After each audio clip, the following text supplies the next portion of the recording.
To je film koji sam ja počeo da razvijam negde 2017. godine, a u stvari je inspirisan događajima koji su se dogodili 2009.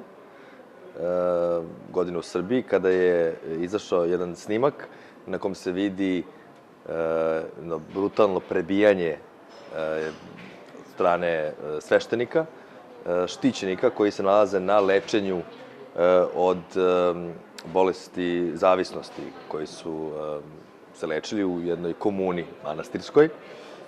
I taj snimak izašao 2009. godine i onda je dosta polemika vođeno oko toga da li zapravo je to jedan od načina da se pomogne zaista ljudima koji prolaze kroz to, ili je to prosto jedan zločin.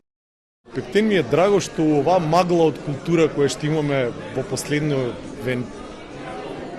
скоро 7-8 години, конечно наградата која што се вика Златно сонце е некако сонце кое што ја докажува успешноста на македонските копродукции, на македонскиот филм кога се работува на еден ваков проект во кој што се 5 земји освен Dream Factory и јас како Огнен Антов вклучени во еден таков процес заедно со дел од македонската екипа, со другиот продуцент Стојан Вујичич, со Игор, со сите останати како членови од екипата и со брилјантни актери како Тони Михајловски да добиеме успех и потврда и во нашата земја после Торонто.